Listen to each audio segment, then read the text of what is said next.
Abra lá comigo a sua Bíblia.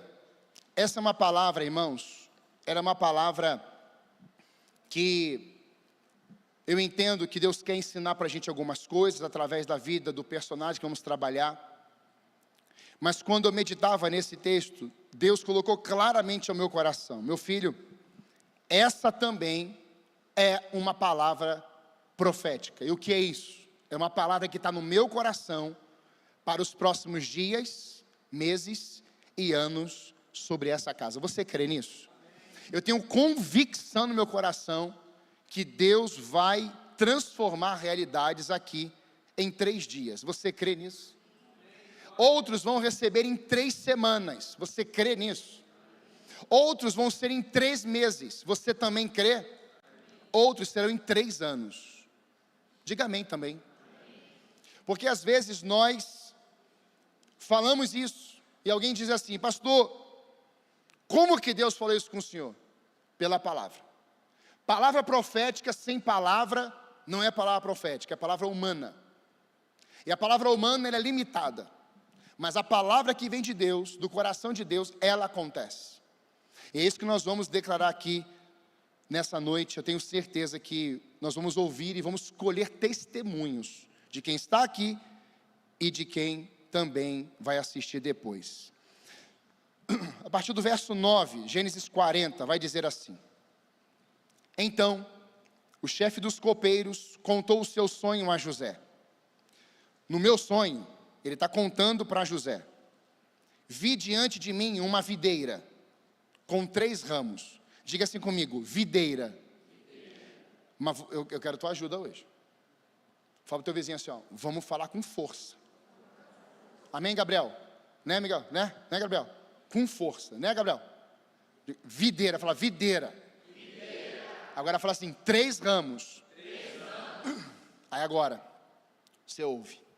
Ao brotar, a videira floresceu. O que a videira fez? Floresceu. Você está pegando. Os seus cachos davam uvas maduras.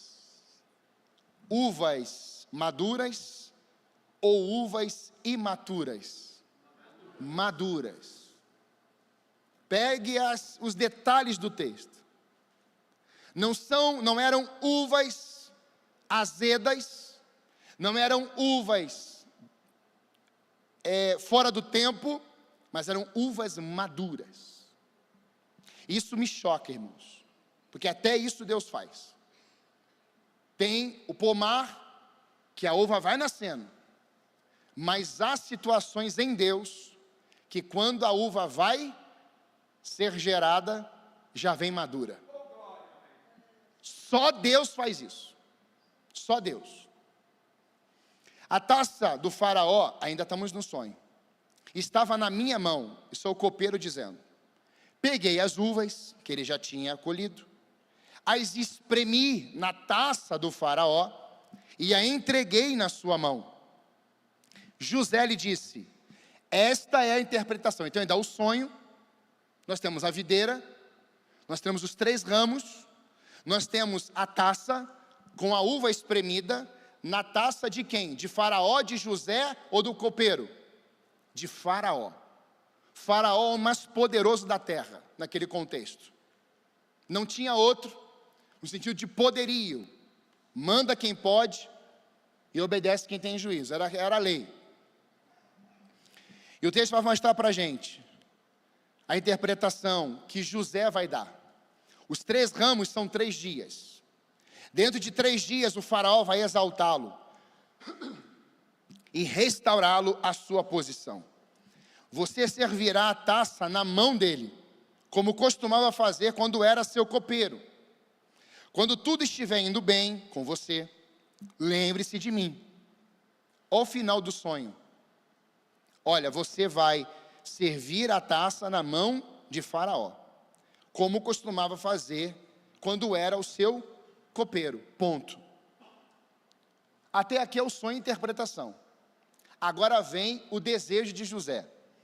Quando tudo estiver indo bem com você, lembre-se de mim, José, e seja bondoso comigo. Fale de mim ao Faraó.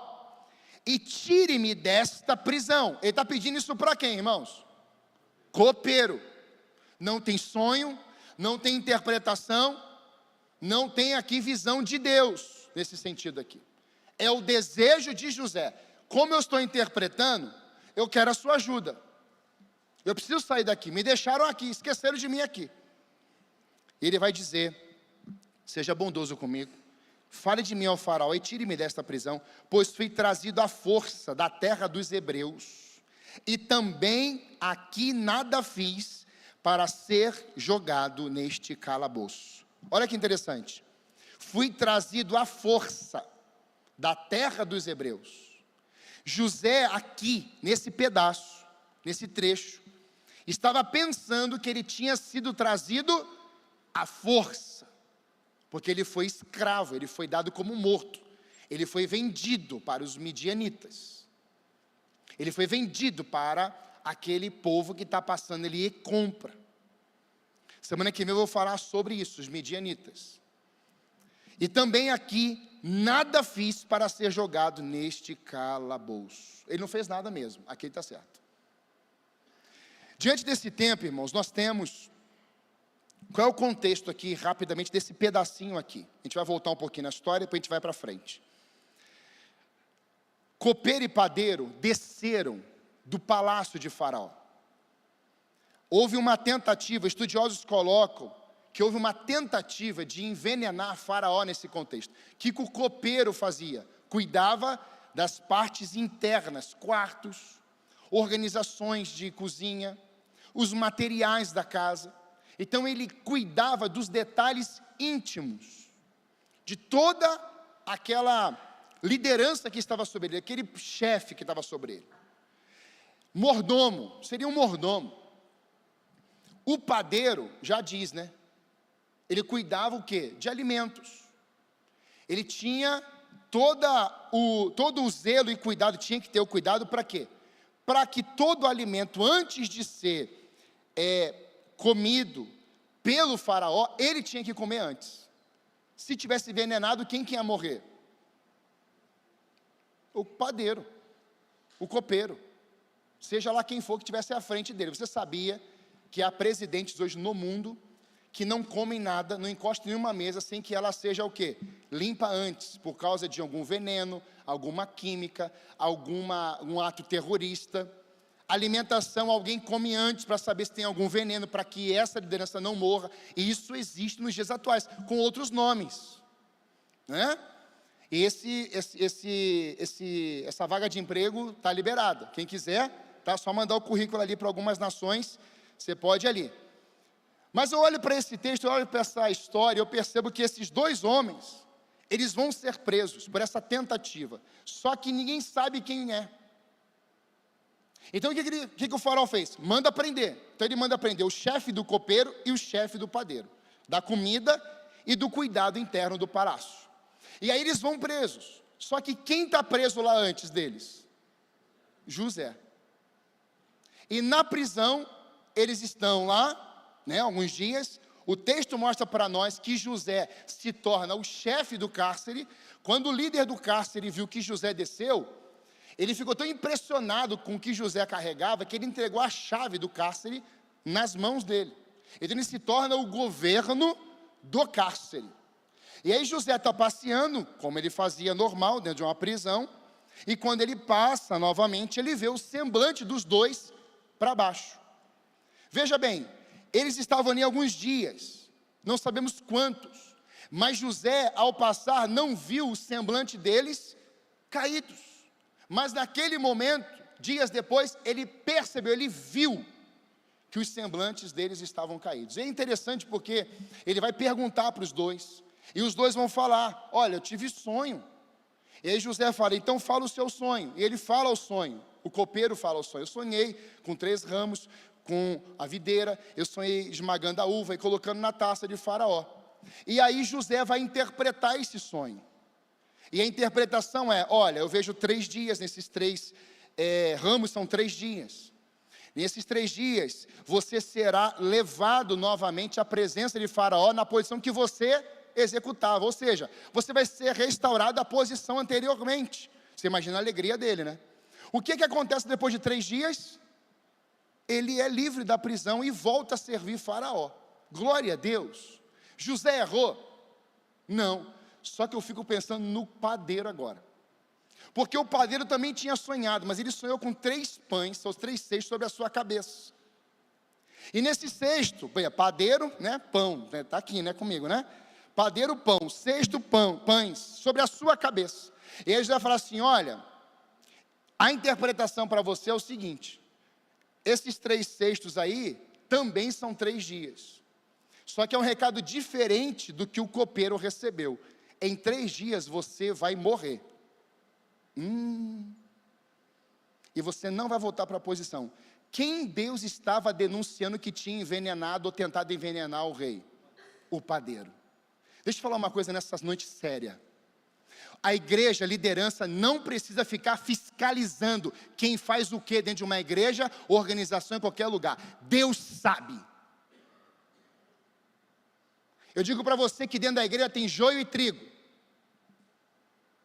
O pastor tem que ter discernimento espiritual, visão de Deus. Nós temos que ter uma palavra que venha de Deus. Mas você tem que entender, você que está aqui, você que está no online, você que está assistindo essa mensagem depois. Nós não fomos chamados para fiscalizar pessoas. O olhar de Deus, ele alcança, irmãos, até o invisível. O olhar de Deus, ele vai muito mais longe, é um olhar muito melhor que o Superman. Ele olha além. Então nós não precisamos ficar com medo, preocupados com alguma situação. Porque Deus fala, Deus dá o sonho, Deus se revela em mistérios, Deus se revela em visões. É isso que está na Bíblia, sonhos, visões, profecias, palavras, Ele vai colocando isso. Então Deus está olhando para José, assim, José, eu vou colocar em você a interpretação e você vai falar exatamente isso. O que é que José faz? Fala. E foi isso que pegou o meu coração. Porque já fazia um tempo já que eu estava com essa palavra, mas eu não conseguia pregar ela, e chegou o dia. Por isso, José, dentro desse contexto, ele é um dos filhos de Jacó, neto de Isaac e bisneto de Abraão. Agora eu quero que você pense em Jacó na escolinha. Jacó está lá, chutando bola, brincando com o pessoal. Fala, olha lá o filho de Jacó. A outra fala assim, cara, ele é neto de Isaac. A outra fala assim, tu não sabe de nada, ele é bisneto de Abraão. Vem cá, não tem uma certa responsabilidade? Não dá meio que um calafrio falar que era filho de Jacó, que era neto de Isaac e bisneto de Abraão? Olha a genealogia, olha a família que veio antes dele. E aí, irmãos, eu fui dar uma estudada um pouquinho sobre essa questão dos antepassados aqui de José. A palavra patriarca, ela significa líder, chefe de uma família com poder e autoridade. E você vê isso na vida de Abraão, na vida de Isaac, na vida de Jacó e na vida de José. 4 gerações. Você vê poder, você vê liderança, você vê família, você vê autoridade também. E sabe, às vezes nós não exercemos família, não exercemos liderança, não exercemos poder e autoridade, porque o patriarca que veio antes não exerceu sobre a minha vida. Mas você não precisa viver os fracassos dos seus pais. Tem gente que carrega fracassos por gerações, por anos.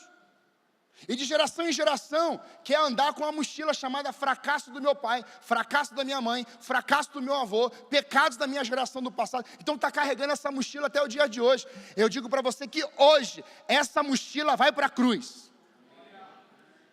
Essa história que você carrega que não é tua, que você decidiu viver, Deus põe um fim hoje.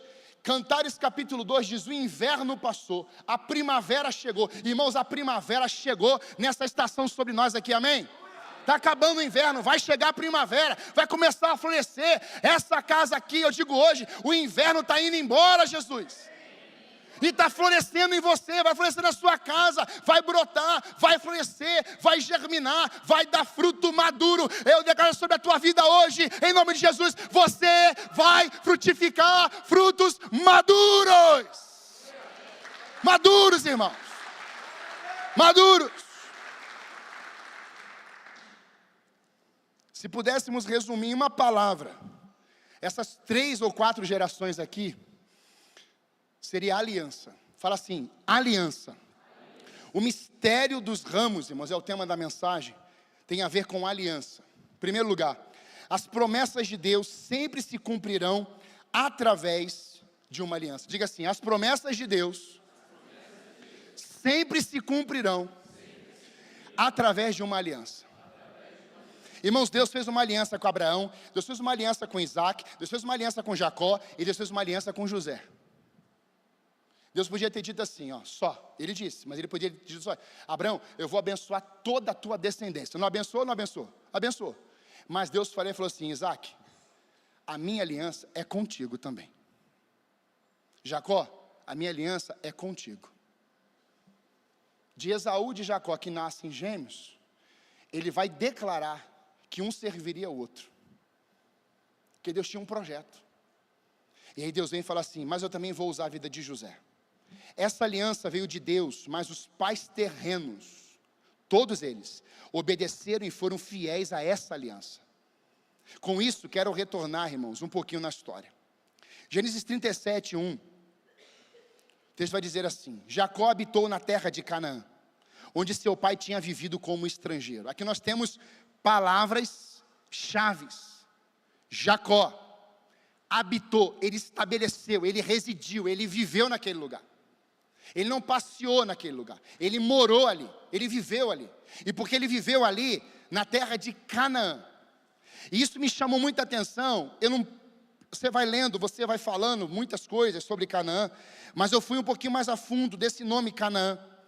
Em Gênesis 10, 6, a origem de Canaã. Filhos de Noé, nós temos Sem, Cã e Jafé, ou seja, Jefititas, Canitas e Semitas. A palavra Canaã significa terras baixas ou humildade. Canaã significa terras baixas ou humildade. Agora olha que interessante, essa é a origem que vem lá, Canaã. Deus é tão incrível que ele vai lá e separa uma família, que é a família de Noé, que ele olha para essa família e vai assim, Noé é um homem reto, Noé é um homem íntegro, é um homem que teme a Deus. Noé andou com o Senhor. Então Deus olha para a humanidade e há uma denúncia na terra, tão forte de pecado e iniquidade, porque Deus olha para Noé. Quando Deus olhou, veja bem, Deus não olhou para o pecado das nações, Deus olhou para o servo dele chamado Noé, e esse homem cheio de Deus, vivendo uma vida íntegra, seria o trigo, denuncia o joio. E quantos joios nós tínhamos lá? Ao ponto de Deus falar assim, olha, eu vou separar essa família que são os 8, Noé, a esposa, os 3 filhos e as noras. Então ele separa todo mundo e coloca na arca. E você sabe a história. E quando a gente olha para uma situação dessa, não sobrou mais ninguém na terra. Acabou a terra. Deus manda o dilúvio e encerra tudo. Aí Deus fala assim, olha, eu vou começar de novo com uma família. E essa família sai da arca. E dentro da descendência de Noé, você tem um nome chamado Canaã. Terras baixas, humildade. E aí você sabe o que é Canaã. A Canaã é o quê? É a terra prometida. Olha que lindo isso. Dentro da arca, Deus pôs alguém que seria uma liderança, que viria Canaã, terra, e Canaã seria dado ao nome de uma terra, porque nome de homem tinha muito a ver com nome de lugar. Ele está mostrando que dentro da arca foi preservado uma terra prometida para nós. Irmãos, a igreja é uma arca gigantesca, diga amém. Nós estamos passeando por esses lugares. Quanto mais gente entrar, pode ser do jeito que for, irmãos, mas vai chegar aqui, vai ser transformado, vai ser despertado, vai experimentar algo, porque da arca terá destino.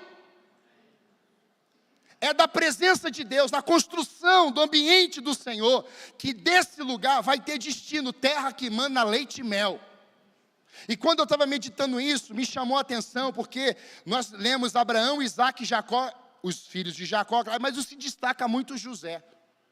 Eu destaco Judá e José, porque Jesus vem da tribo de Judá, é o Davi que vem da tribo de Judá, e Jesus vem da raiz de Davi, de Judá, porque Judá significa louvor, e aí vem o José, nessa descendência, e aí eu fico pensando assim, por que os quatro? Abraão, Isaque, Jacó e José. Irmãos, presta atenção no que eu vou te falar aqui. Quando em Gênesis 11, 27 a 32, quiser pode pôr, a Bíblia vai mostrar para nós que Abraão tinha um pai chamado Terá. E aí quando Terá, ele vai pegar os seus filhos, o seu neto Ló, filho de Harã e sua nora Sarai, eles vão partir de Ur dos Caldeus para Canaã. Põe para mim. Este é o registro dos descendentes de Terá, ou Terá. Terá foi o pai de Abrão, Naor e Harã, 3 filhos. Harã foi o pai de Ló. Lembra que eu falei recentemente de Harã, pai de Ló? E aí, 28, Harã morreu em Ur dos Caldeus, a sua terra natal, quando Terá, o seu pai, ainda era vivo. Tanto Abrão como Naor tomaram esposas para si. O nome da mulher de Abrão era Sarai, e o nome da mulher de Naor, Milca. Esta era filha de Harã, pai de Milca e de Iscá. Sarai não tinha filhos, pois era estéril. Terá tomou Abrão, o seu filho, Ló, o seu neto, e o filho de Harã, filho de Harã. E Sarai, a sua nora e mulher de seu filho, Abrão. E juntos, pega isso aqui comigo, partiram de Ur dos Caldeus para Canaã. Era o destino, irmãos. Canaã era destino. A cidade era Ur dos Caldeus, mas eles tinham que chegar em Canaã. Ao chegarem, porém, em Harã, estabeleceram-se ali. Pode colocar o próximo. Presta bem atenção. Tem palavra de Deus, aliás, todas as palavras de Deus, elas precisam ser vividas, praticadas. O estabelecer, irmãos, em um lugar que Deus não está e Deus não mandou, é perigo. Tem gente falando assim, Deus me colocou aqui, e Deus está lá. A palavra de Deus, ela tem começo, meio e fim. Ela tem origem e ela tem fim. Glória a Deus. Começa no Gênesis, termina no Apocalipse. Glória a Deus. Começa tudo aquilo que eu falei semana passada e depois tem uma cidade sendo construída para nós habitarmos. Não vai ter templo, é uma cidade. Então quando a gente... volta lá. Obrigado. Quando a gente olha para esse termo, essa frase aqui, partiram de Ur dos Caldeus para Canaã, Canaã era um destino, agora pode passar, mas ali ele se estabelece em Harã. Terá viveu 205 anos, e morreu aonde? Em Canaã? Presta bem atenção no que eu vou te falar. O destino, irmãos, era Canaã. Terá morreu em Harã. Irmãos, há famílias que estão optando por se estabelecer em Harã. O nome de Harã significa estradas que se cruzam. Tem gente parando porque tem muito cruzamento na vida. É o cruzamento da fala, é o cruzamento das ações, é o cruzamento do dinheiro, é o cruzamento do poder, é o cruzamento das dívidas, é o cruzamento da família. É esse pedaço aqui que não quer, eu não quero, o outro não quer. Então vai tendo ruído de cruzamento de um monte de informação. Só que quando eu leio esse texto aqui, amada igreja, a igreja que eu pastoreio, entenda o seguinte: essas estradas que se cruzam, elas não podem determinar o teu destino, porque Canaã era o destino, mas porque alguns caminhos foram se cruzando, Harã parou e morreu ali. Irmãos, eu quero declarar sobre a tua vida hoje: você não vai morrer em Harã. Tem pai morrendo em Harã, irmãos. Tem mães morrendo em Harã. Tem filhos morrendo em Harã, porque optaram criar raízes em uma terra, em um lugar que Deus não mandou se estabelecer. Era Canaã. Aí você vê que Terá vive tudo isso aqui. Era para estar em Canaã. Aí, irmãos, a história é maravilhosa. Porque quando Deus se aparece a Abraão, que é o filho de Terá, Deus não fala assim: Abraão, volta lá, você vai ficar na terra do teu pai onde ele morreu. Não, irmãos. Deus colocou Abraão, irmãos, e falou: Abraão, sai da tua terra, da tua parentela, que eu vou te dar um destino. E Deus aponta o quê? Canaã. Nós podemos errar e vamos errar, mas Deus jamais erra. Jamais. Quem opta em se estabelecer em Harã, sabendo que o destino é Canaã, está em plena desobediência a Deus. O meu lugar não é Harã, o meu lugar é no centro da vontade de Deus, que é Canaã. E você tem que entender isso comigo hoje. Tem gente conversando com a internet, com pregadores, que estão fazendo cafuné em gente que está fora do lugar. Irmãos, enquanto eu for pastor dessa casa, eu vou pregar Bíblia, e eu vou falar o que Deus manda falar. Enquanto eu for pastor dessa casa, nós vamos ter a visão sempre do temor, que é o princípio de todas as coisas. Irmãos, quando alguém está fora do lugar, em nome de Jesus, se for você, abra seu coração para alguém ser um instrumento de Deus para te colocar no lugar de volta. Não entre em guerra, não fique bicuda ou bicudo, não fique, porque talvez Deus esteja usando uma liderança, uma pessoa ao seu lado, vai assim: cara, você vai morrer em Harã. Quantas vezes, amados irmãos, eu já tive que ter conversas difíceis com pessoas, assim: mano, você vai morrer em Harã. E a pessoa fala assim: eu vou morrer em Harã. E fui fazer o velório. Tem gente que vive tanta desobediência, que Deus usa a mula, Deus usa a gente, Deus usa o céu, Deus usa a terra, Deus usa tudo, irmãos. E a pessoa diz assim: eu não vou recuar. Nessas opções, faz o que a Bíblia manda. Bate o pé, deixa a poeira lá e segue viagem. Porque esse tipo de assunto é só com Deus. E eu quero falar aqui para pessoas que estão aqui orando, jejuando, buscando, e você está assim: a coisa não está indo, pastor, já são anos e mais anos.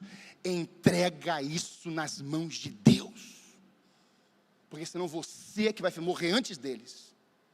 Eu já tive que chegar para pessoas aqui na igreja e falar assim: olha, em nome de Jesus, para, você vai morrer antes dessas pessoas que estão trazendo todos esses problemas para você. Não pode, igreja. A Débora, a minha esposa, ela é uma bênção. Eu falei que ela é o segundo Espírito Santo da minha vida.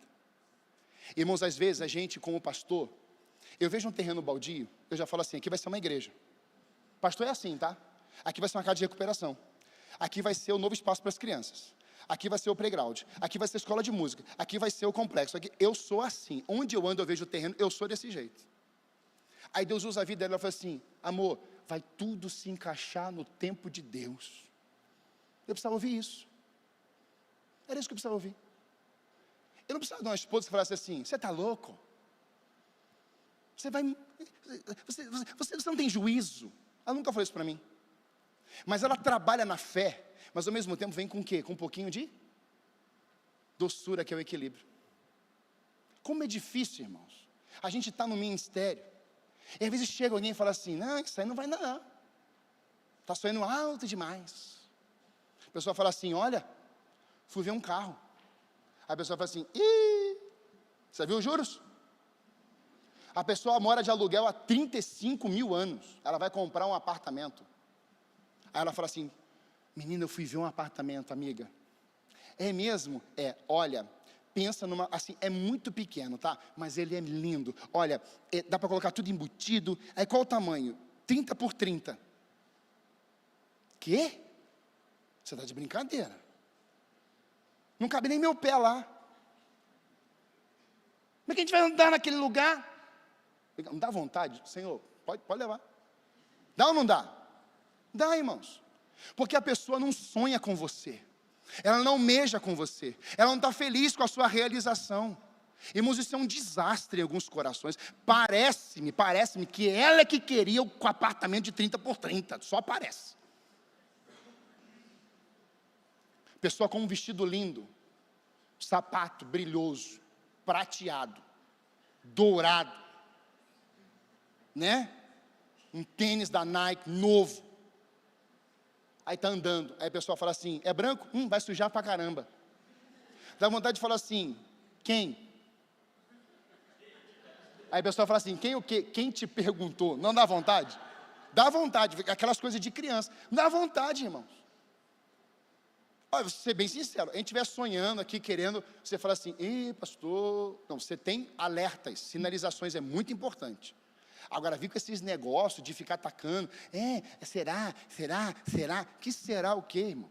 A gente tem que dar passos de fé, a gente tem que andar, a gente tem que avançar, porque tem uma Canaã me esperando, como tinha uma Roma para Paulo, tem uma Canaã para nós. Imagina Paulo, irmãos, o apóstolo Paulo me ensina, porque o Paulo apanhou, o Paulo foi chicoteado, o Paulo foi castigado, foi preso, ficou preso, 4 cartas aqui escreveu para nós, Paulo foi arrebentado. Imagina, irmãos, no primeiro momento, Paulo falou assim, eu não quero mais saber de Roma, eu quero morrer aqui mesmo. Não, irmãos, o apóstolo Paulo, você lê Atos, ele chega em Roma, ele prega em Roma, até para os soldados, e Roma é tomado pela glória de Deus. Ele vai em Éfeso, irmãos, aos Efésios ali, ele começa a pregar, o pessoal começa a trazer, irmãos, pensa numa aldeia, pensa numa região cheia de ocultismo, de idolatria, de feitiçaria.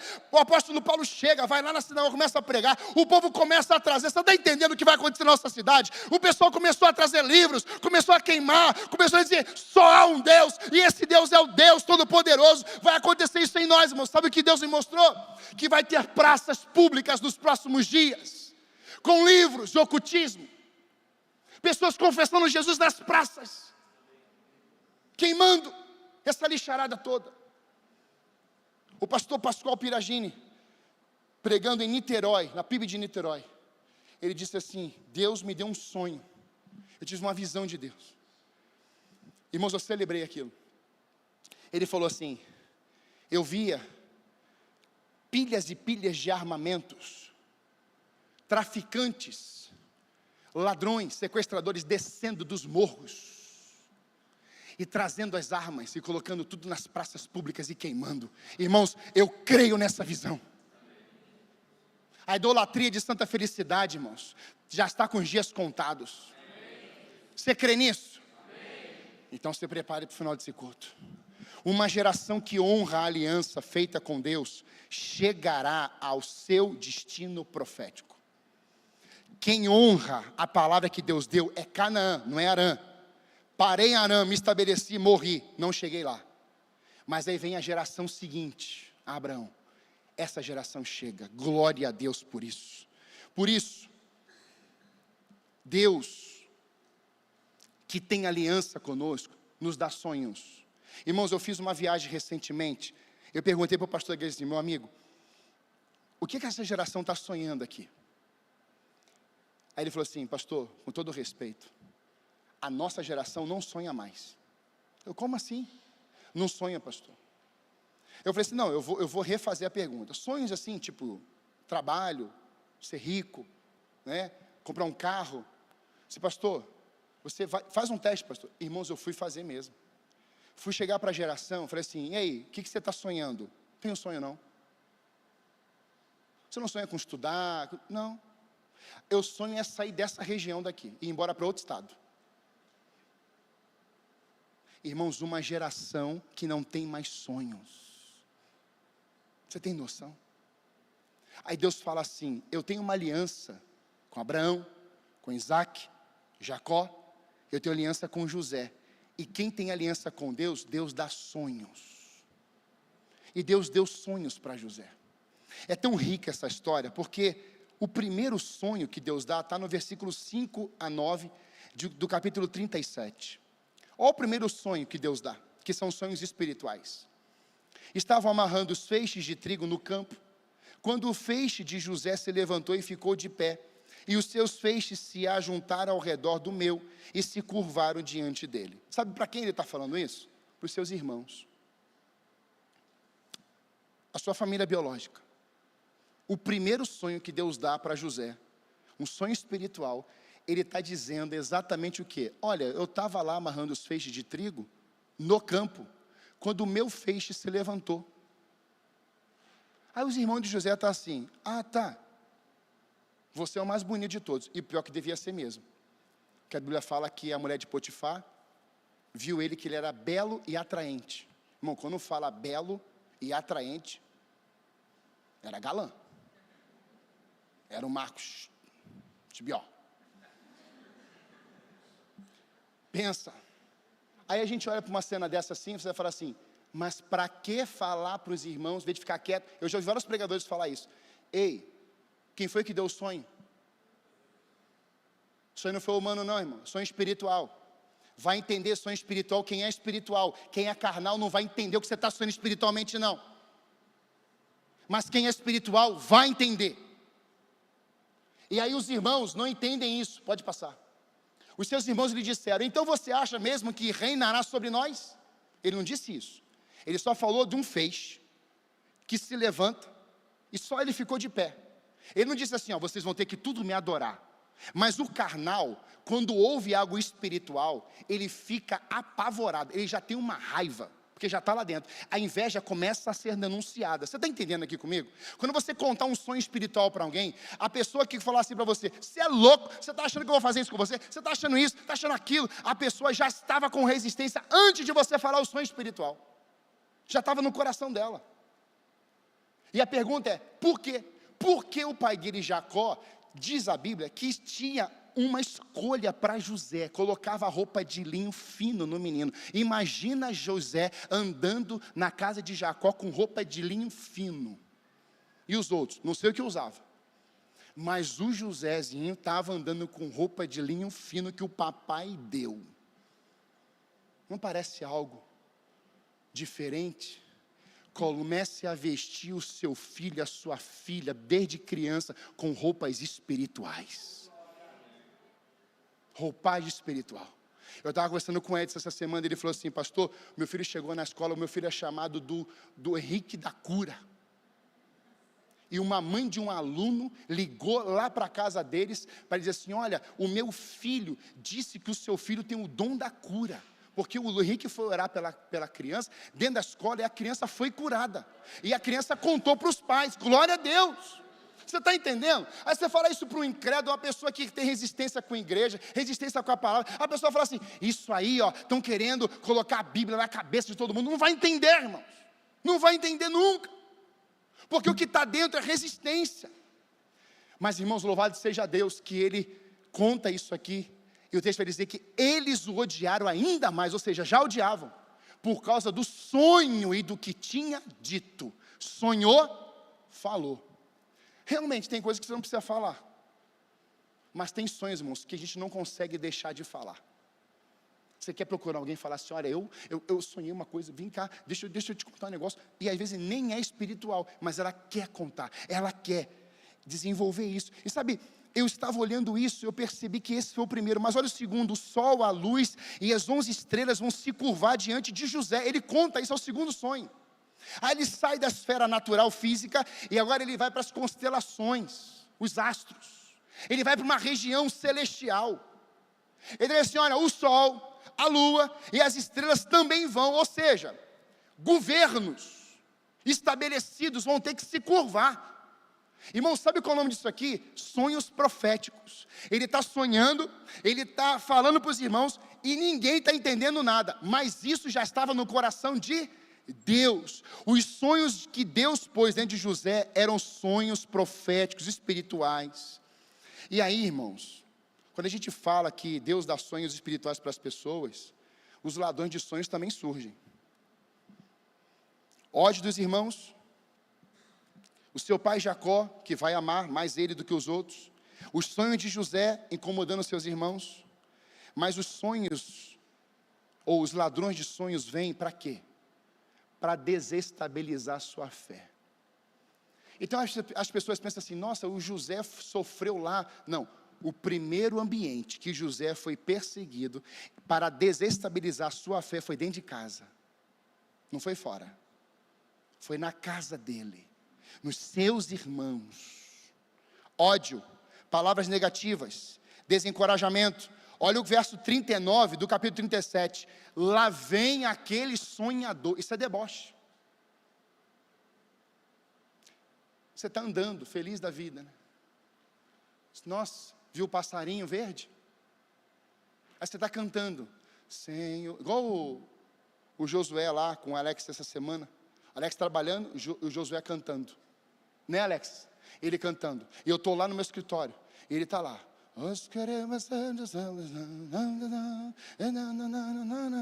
Cantando. Aí grava vídeo no Instagram cantando. Está lá no culto Brave cantando. Porque a cantoria dele não está fora. Ele é um adorador. Ele adora em todo tipo de lugar.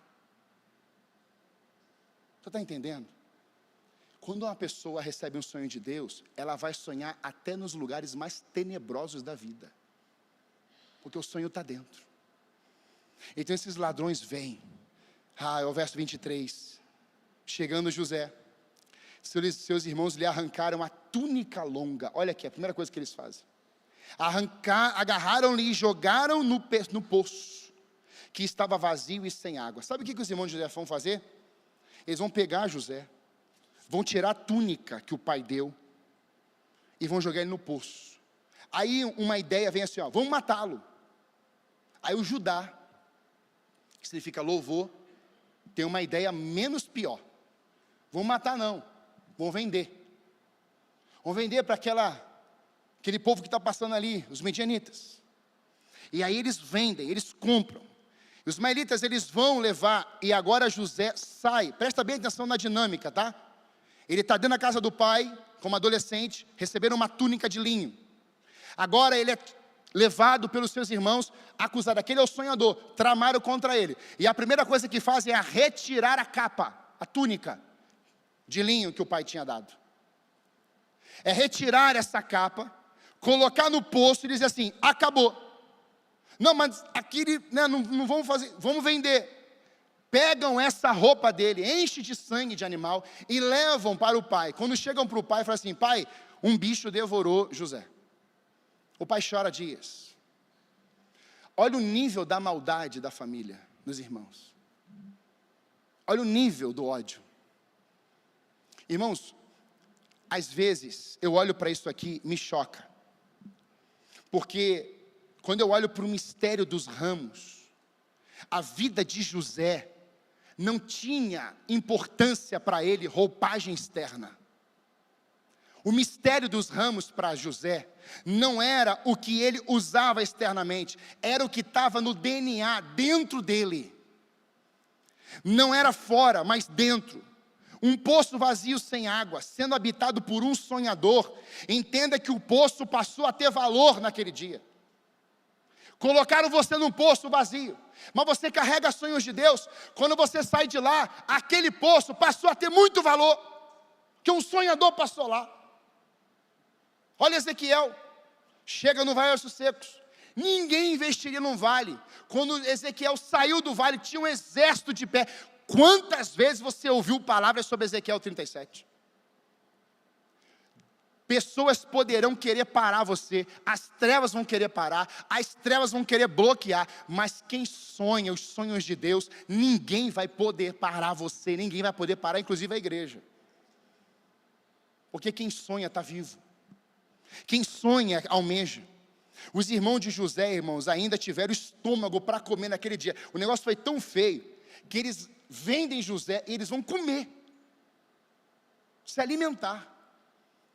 Judá dá essa ideia, e agora nós temos a sequência da história que vai mostrar para nós que quando ele é vendido, ele agora sai de filho para escravo, no plano terreno, mas no céu ele continuava sendo filho.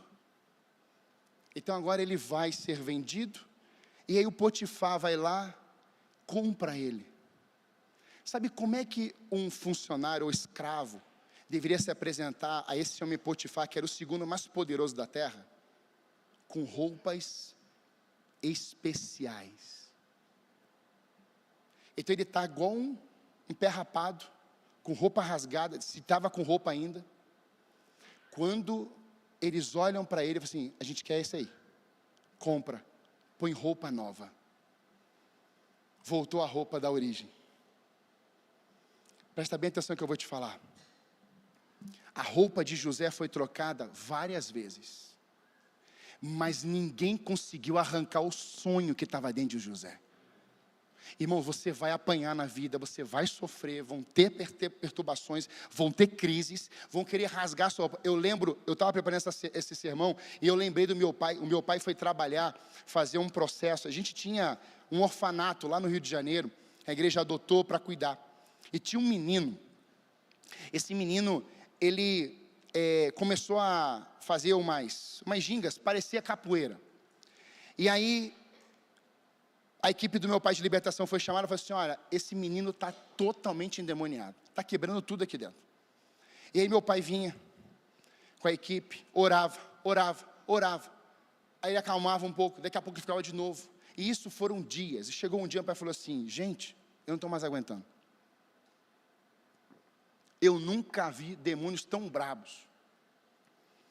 E normalmente saem, mas desse aqui volta. A gente já quebrou tudo, já fizemos tudo, já estamos em jejum. Eles iam em jejum, dias jejuando. Irmãos, um belo dia, meu pai estava com tanta paciência, só que não. Ele entrou e falou, levou um segurança bem grande assim. Ele era polícia, mas ele era enorme. E ele falou assim: olha, e aí quando o menino vinha, o adolescente, ele vinha com, ali na ginga, e aí ele rasgava a roupa do meu pai. A camisa, o pessoal segurava, ele rasgou umas 3 camisas dele. E aí quando ele falou assim: olha, quando ele vier para cima de mim, você vai segurar ele. Segura ele, tá bom. O garoto está lá. Quando o garoto foi botar a mão, o polícia, que era tão forte, botou a mão no braço. Aí o menino falou assim: ai. Irmãos, aquele garoto estava fingindo endemoniamento há mais de 1 semana.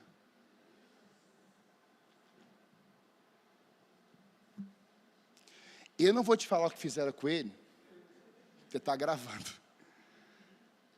Mas aquele menino, irmãos, só por Deus. Sabe, irmãos, Deus, ele estava com José em todos esses momentos. Isso aqui mexeu comigo, eu quero chamar a banda. José, esse filho, eu li esse texto, até compartilhei com a liderança, no capítulo 39, verso 2. O Senhor estava com José na casa e no campo de Potifar. Olha quem estava com José. Aí você pergunta: Deus não está comigo, Deus não está me vendo aqui. Olha o que Deus vai mostrar para nós aqui. O Senhor estava com José, de modo que este prosperou e passou a morar na casa do seu senhor egípcio. O Potifar viu algo em José. O Potifar viu um mistério nele. O Potifar viu que ele revelara prosperidade. Independentemente do cenário, irmãos, ele estava prosperando. Independentemente da situação, ele estava prosperando. Por quê? Porque ser próspero é andar com Deus e cumprir propósitos do céu. O ministério ou mistério dos ramos tem a ver com Deus que está conosco, nos provendo recursos sobrenaturais diante das injustiças, do caos, das contendas, rivalidades e perseguições. Será naquele lugar que Deus ordenará a bênção. Olha o verso 5. Desde que o deixou cuidando de sua casa e de todos os seus bens, o Senhor abençoou a casa do egípcio por causa de José. Quem carrega sonho, chega até em lugares com pessoas ímpias, incrédulas, pessoas difíceis. Naquele lugar, a bênção será estabelecida porque você está lá, porque você tem uma aliança com Deus, e Deus tem uma aliança com você. Ou a gente crê nisso, irmãos, ou o mundo acabou. O testemunho de Potifar foi: o Senhor está com ele, e que fazia prosperar em tudo o que realizava. Sabe quem testemunha isso? Potifar. Potifar vai testemunhar, irmãos, porque ele vai dizer assim: olha, agradou-se de José. Irmãos, ele era escravo, vendido pelos irmãos, dado como morto, comprado como escravo, é colocado dentro de casa. Mas José carregava algo dentro dele. José tinha sonhos, José tinha ousadia, José temia o Senhor. Então mesmo nas injustiças, mesmo nas perseguições, mesmo nos castigos, mesmo na condição terrena de escravo, em Deus ele iria prosperar. E eu quero declarar isso sobre a sua vida hoje aqui. Você tem uma aliança com o Senhor, diga amém. Você vai prosperar no Senhor, amém? O lugar que você pisar, aquele lugar será transformado pela glória de Deus, porque Deus tem uma aliança com você. Amém. Nós temos que crer nisso, amada igreja. Porque José não passou apenas por provação, mas também por tentação. Quando a mulher de Potifar dá em cima dele, ele deixa a túnica, que não era dele, foi colocada nele. Quem colocou a túnica? Potifar. Não era a mesma túnica, presta atenção nisso. Não era a mesma túnica de Jacó. Era uma túnica, mas não era a mesma. Então Jacó fala assim, José fala assim, deixa a túnica, e o texto diz que ele sai correndo. Sabe por quê? Um parênteses. Quantos anos Jacó lutou para conquistar Raquel? 14 anos. Ele batalha 7 anos, o Labão fala assim, toma Lia, ele já acorda, tá Lia lá. E aí quando ele diz assim, mas eu quero Raquel. Não, para ter Raquel você vai ter que ter mais 7 de trabalho. Ele batalha 14 anos. Presta bem atenção, igreja. Quando aquela mulher que já estava dando em cima de José há alguns dias, não foi naquela hora, a Potifar estava dando em cima dele, estava atrás dele, cercando ele há alguns dias. Quando ela colocou a mão nele, ele lança a capa e vai embora. Por quê?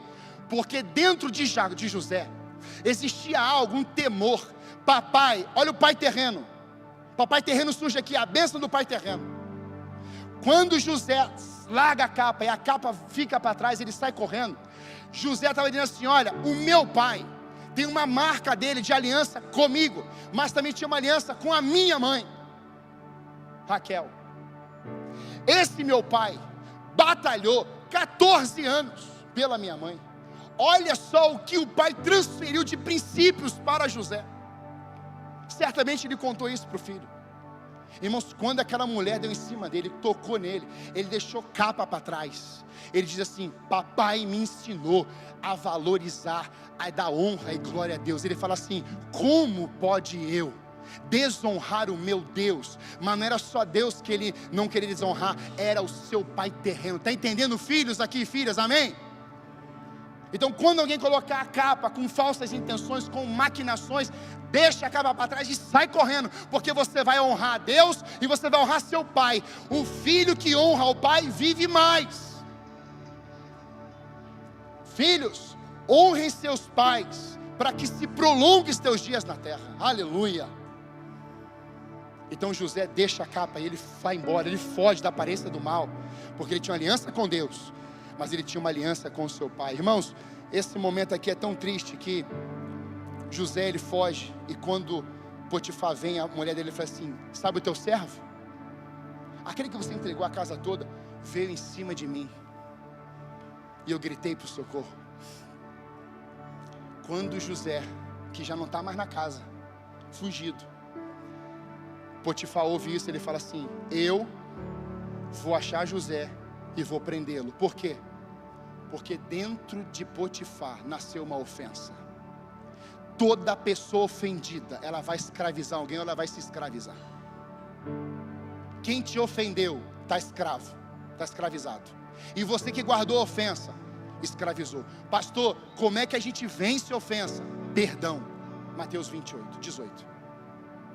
A única forma que José conseguiria viver para frente, andar para frente, desenvolver para frente, depois de tudo que ele passou aqui, é porque dentro dele tinha alguém que estava ensinando a ele uma forja, como uma moldura, como algo que vai sendo trabalhado assim. José, o negócio é perdão, não é ofensa. Mas ele foi colocado preso, e quando ele está preso lá, chegamos na história, José está preso, depois de algum tempo, desce o copeiro e o padeiro, e agora ele vai interpretar os sonhos, como eu te falei. O mistério dos ramos, ele carrega perdão, ele carrega resposta, ele carrega alguma coisa da parte de Deus, mas ele não deve carregar ofensas, ele não carrega traições, ele não carrega ódio, ele não carrega mágoa. Quem está entendendo isso aqui hoje? Ramos não carregam ódio, ramos, mistério dos ramos não carrega ofensa, amada igreja, mas carrega o que? Perdão. O mistério dos ramos não carrega rivalidade, contenda, inimizades. O mistério dos ramos carrega graça, vai correndo e vai lançando sobre o próximo o que? Graça, amor, vida. Você está comigo aqui? O Ministério dos Ramos faz de uma injustiça um ambiente de oportunidade para testemunhar o nome do Senhor. Paulo e Silas presos, açoitados, arrebentados, presos de cabeça para baixo, no lugar mais escuro e fedorento daquela prisão. À meia-noite, eles foram presos injustamente, porque alguém entendeu que eles foram ofendidos pela fé dos dois, porque libertaram uma pessoa, pregaram o Evangelho. Então eles se sentiram ofendidos e manda prender Paulo e Silas. Irmãos, quem carrega a resposta de Deus, quem carrega os mistérios de Deus, quem é ramo de Deus, não fica preso nas ofensas terrenas, nas feridas da terra. Eles estavam adorando a Deus meia-noite na prisão, irmãos. Meia-noite, igreja. Porque eles entenderam para quem eles serviam. Eles entenderam quem era Jesus. Eles entenderam que o Salvador, irmãos, estava recebendo adoração, mesmo na prisão. A igreja pode passar por tantas tribulações e lutas e adversidades, mas quando ela adora, o céu para. O céu para ouvir o nosso clamor. O céu para ouvir a nossa adoração, amada igreja, porque Ele está procurando adoradores que adorem em espírito e em verdade, igreja. Ele não está procurando ofensores. Ele não está procurando pessoas maldosas. Ele não está procurando pessoas que odeiam. Ele não está procurando pessoas que aprisionam. Ele está procurando adoradores. E os adoradores são livres. Os adoradores pode colocar numa masmorra, pode colocar num presídio, pode colocar no inferno. Lá ele vai adorar. O Senhor estava com José na prisão quando o copeiro e o padeiro foram presos. Ele vai interpretar os sonhos. E eu fecho. O mistério dos ramos, ele tem a ver com o testemunho de Faraó. Promoveu agora Potifar, Faraó. Mas também tem a ver com a bênção de Jacó e com uma igreja ligada na videira verdadeira.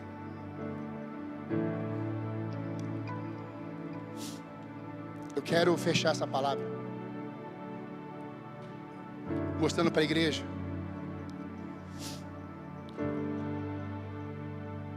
que quando ele está preso, ele fala para o copeiro assim: olha, lembra de mim. Deus não vai usar.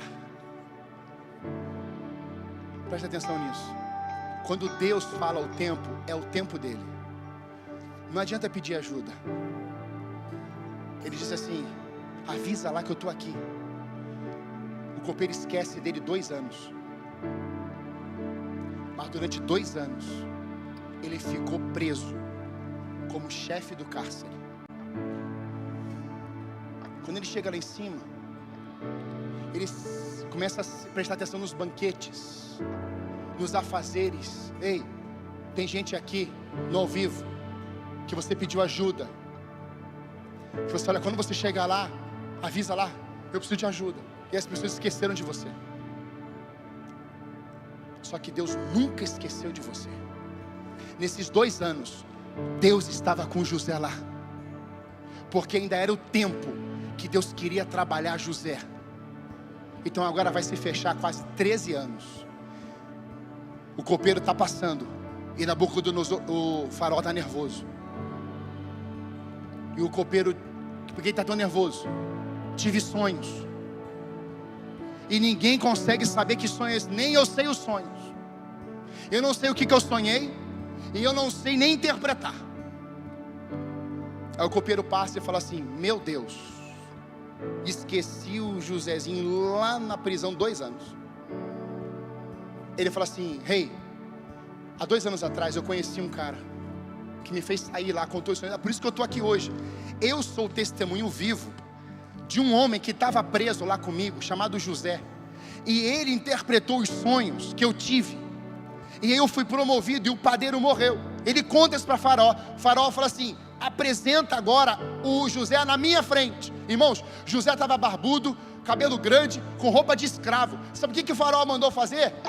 Tem que tomar banho, tem que fazer a barba e tem que trocar de roupa. Aleluia! E ele sobe. Quando ele chega lá em cima, ele se apresenta. E o faraó fica impressionado. Ele começa a falar, porque você vai assim, olha, eu só vou conseguir interpretar por causa do meu Deus. Aliança. E ele conta o sonho das 7 vacas magras e gordas que você conhece, do tempo de colheita. E aí, resumidamente, eram 7 anos de fartura. E ele entrega esse sonho, essa interpretação. E 7 anos de vacas magras seria o tempo de escassez. E aí José, já entrando no embalo, fala assim: eu vou te sugerir o que fazer. Você vai guardar, fazer um depósito gigantesco. E o Egito, que vai passar depois de 7 anos por uma fome inigualável, vai poder alimentar. Então ele fala assim: constrói um depósito e coloca toda a colheita lá. E aí quando o faraó ouve tudo aquilo e vê aquela sabedoria, aquela interpretação, sabe o que é que o faraó vai dizer? Será que nós vamos conhecer, será que nós conhecemos alguém como este homem que carrega o Espírito Divino? Sabe quem estava dentro de José o tempo todo? O Espírito Santo de Deus. Irmãos, ele está sendo agora alvo de testemunho do homem mais poderoso. Você está entendendo isso aqui? Quem testemunhou, irmãos, dele não foi um qualquer homem, foi Faraó. Ele vai tornar José governador do Egito, segundo homem mais poderoso. Você agora vai cuidar, é você que vai alimentar o povo. Agora olha o destino: casa, vendido, dado como morto, vendido, prisão, injustiça, interpretação, revelou os sonhos, trono. Você quer passar por 13 anos de prova para chegar no trono? A gente não quer. Mas José passou. José chegou lá em cima. E ele fala assim: estou com saudade da minha família. A família dele vem, porque agora na terra do pai dele tem fome, tem seca. Então eles vêm pedir agora comida ao Egito. Aí José olha para eles, tem aquele impacto. Ele vai para dentro, ele volta. E aí você sabe que dentro de José tinha uma ferida. O que José fez com seus irmãos? Perdoou. Ali quebrou a ofensa. Você está entendendo? Foi quando eles pediram perdão. E quando José liberou perdão, quando José abençoou eles, que eles passaram a comer. Tem gente hoje que não está vivendo uma vida bem sucedida porque não perdoa. Está escravo da ofensa, está com raiva da pessoa. Já José perdoa. Aí nós atravessamos agora capítulo 49 de Gênesis. Jacó já está lá com eles, os irmãos já estão todos juntos celebrando. E agora Jacó vai escrever o maior trecho do capítulo 49, uma declaração de bênção sobre José. E eu queria só que colocasse para mim: José é uma árvore. Opa! Em outra versão na Ara está ramo. José é um ramo frutífero, árvore frutífera à beira de uma fonte. Quem é a fonte da igreja? Jesus. Ele está à beira da fonte do Senhor. Seus galhos se estendem sobre os muros. Os flecheiros lhe dão amargura, atiram contra ele e o aborrecem. O seu arco, porém, permanece firme, e os seus braços são feitos ativos pelas mãos do poderoso de Jacó, seu pai, Deus de seu pai. Sim, pelo pastor e pela pedra de Israel. Ali em Ara, põe na Ara por favor, é rocha de Israel. Irmãos, é uma mensagem tipificando, apontando para a nova aliança. Está falando de pastor, está falando de rocha, está falando das mãos, está falando de Deus, está falando de Cristo aqui, irmãos. O seu arco, porém, sustentava no forte, e os braços de suas mãos foram fortalecidas pelas mãos do valente de Jacó. Donde é o pastor e a pedra de Israel? 25. Pelo Deus de teu pai, o qual te ajudará, e pelo Todo-Poderoso, o qual te abençoará com bênçãos dos céus de cima, com bênçãos do abismo que está debaixo, com bênçãos dos peitos e da madre. As bênçãos de teu pai excederão as bênçãos de meus pais, até a extremidade dos outeiros eternos. Elas estarão sobre a cabeça de José e sobre o alto da cabeça do que foi separado de seus irmãos. Irmãos, não para de ter bênçãos sobre José. Só que isso, irmãos, aconteceu depois dele ter passado por tudo isso que eu te falei. Sabe o que significa o nome José? O Deus que faz florescer. Agora, quando ele chega no Egito, o faraó troca o nome dele e chama ele de Zafenate-Paneia. Sabe o que significa Zafenate-Paneia? Aquele que interpreta mistérios ocultos, ou seja, sonhos ocultos. Sabe qual é o mistério dos ramos? É que José era um homem com dom de Deus para revelar os sonhos, os segredos, interpretar mistérios. Agora, João capítulo 15. Quem é a videira? Agora vamos cruzar o sonho. 3 ramos, 3 dias. Videira esmagaria a uva e traria na mão de quem? Faraó. Irmãos, só tem uma forma de um homem poderoso, maldoso, ser mexido. É pelo sangue de Jesus Cristo de Nazaré. É a videira verdadeira. Ele vai dizer agora: eu sou a videira, meu pai é o agricultor. Todo ramo que estando em mim não der fruto, ele corta, e todo que dá fruto limpa, para que produza mais fruto ainda. Olha isso: vós já estáis limpos pela palavra que vos tenho falado. Permanecei em mim, eu permanecerei em vós. Como não pode o ramo produzir fruto de si mesmo, se não permanecer na videira, assim nem vós o podeis dar, se não permanecerdes em mim. Olha o 5, para fechar. Eu sou a videira, vós que, irmãos? Os discípulos, irmãos. Cada um de nós aqui, irmãos, carrega, sabe o quê? O mistério dos ramos, porque estamos enxertados na videira verdadeira, que é o Senhor. E quem está ali enxergado na videira verdadeira vai passar por tribulação, vai passar por prisão, vai passar por açoites, vai passar por injustiça, mas vai terminar no futuro ao lado do Pai, nas regiões celestiais, na terra prometida, a nova Canaã.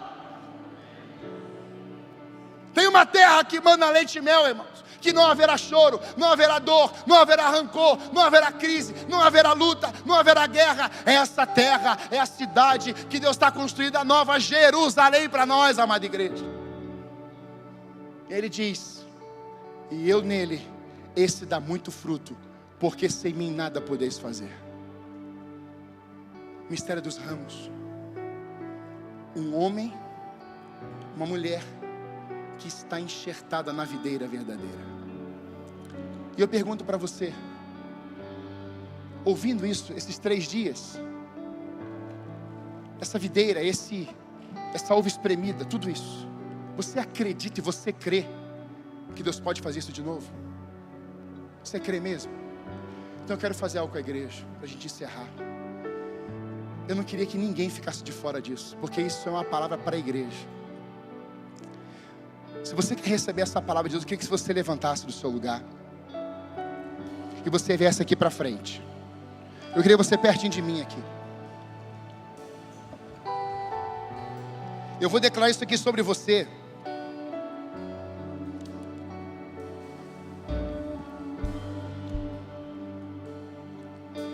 Isso está no 49, de 22 a 26. Preste bem atenção, amada igreja, e eu fecho. Preste atenção. Você não pode esquecer essa palavra no seu coração e deixar escapar isso.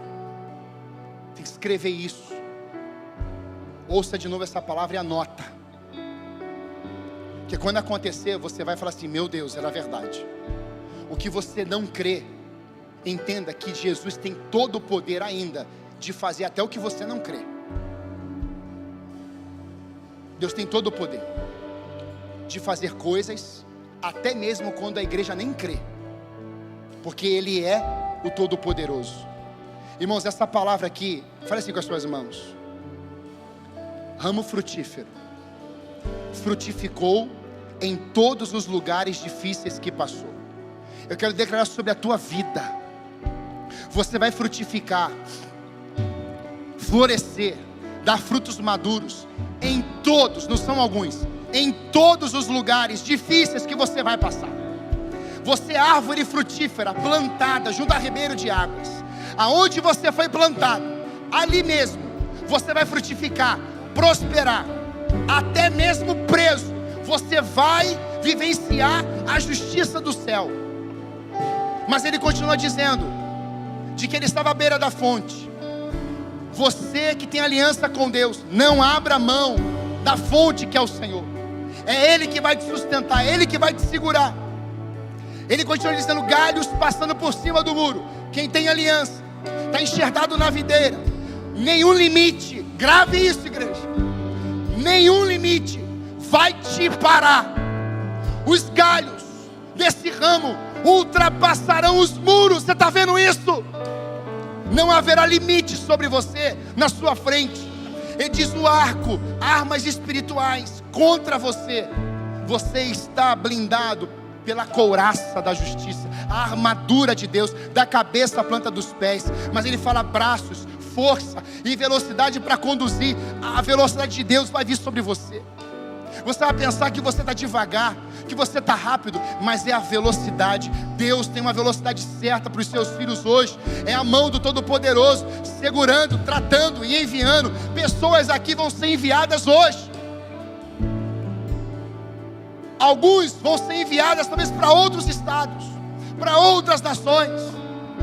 Mas você vai ser enviado debaixo da bênção do Senhor, dizendo assim: a rocha de Israel, porque Jesus é a tua base. E agora, o poder da bênção de um pai. Quem abençoou José? Jacó. Irmãos, tem gente aqui que não foi abençoado por pai e por mãe. E eu quero orar por isso agora. Olha para mim. Sabe qual é a característica da uva doce? Sabe qual é a característica de uma uva ser tão docinha? É quando ela está plantada e ela passa mais tempo no sol. Esconde uma barreira, esconde a plantação de uva debaixo da sombra, ela será azeda. Mas quando você planta um pomar e o sol bate nela em todo o tempo, quando você pega do pé, do cacho, ela está doce como mel. Nós vamos passar por dias de sol e bem intensos, quentes, mas a gente não vai entrar numa sombra, porque estamos escondidos à sombra do Todo-Poderoso. Aleluia! Você crê nisso? Você crê nessa palavra? Diga assim comigo: Senhor Jesus, eu sou um ramo frutífero. Aonde o Senhor me colocar, aonde o Senhor me plantar, aonde o Senhor me plantou, ali vai ter frutos, e frutos maduros. Não importa o tempo, não importa as estações, eu pertenço à videira verdadeira, Jesus Cristo de Nazaré, na autoridade do nome do Senhor Jesus. Pai, eu declaro sobre os teus filhos que esses 3 ramos, que são 3 dias, Pai, do mesmo jeito que o Senhor fez com o copeiro, que o Senhor derrame graça sobre essa casa. E pessoas aqui, Pai, colham em 3 dias testemunhos de fé. Nós lançamos essa palavra profética sobre a tua casa, de que em 3 dias algo exponencial do Senhor vai acontecer sobre a nossa casa espiritual. Senhor, eu tenho convicção disso. E eu clamo, Pai, para que os testemunhos venham, para que as pessoas possam dizer: pastor, Cristo tocou em minha vida. Porque eu creio, Senhor Deus, da mesma forma que a Trindade, 3 pessoas, o mesmo Espírito. Eu creio, Senhor Deus, dos espaços do tabernáculo, o santuário santo dos santos, o pátio do meio, Senhor Deus, e o pátio externo. Eu creio, Senhor Deus, claramente que o Senhor morreu no primeiro dia, na sexta-feira, mas o Senhor ressuscitou no domingo, louvado seja o teu nome. Eu creio, Senhor Deus, que Paulo, que ficou cego 3 dias, ele passou a enxergar no terceiro dia, ele foi curado e restaurado. Senhor, Jonas ficou na baleia 3 dias, e no terceiro ele estava salvo, ele estava saindo daquela baleia para cumprir a tua palavra. Senhor, em 3 dias, revele os teus propósitos. Pessoas que estão aqui, Senhor, clamando por respostas, eu creio, Senhor, que a resposta do céu chegará nesses dias. Faz, Pai, o teu povo ver, contemplar essa verdade em seus corações, em nome do Senhor Jesus. Quem recebe essa palavra, amém? Eu quero que você dê um abraço quem está perto.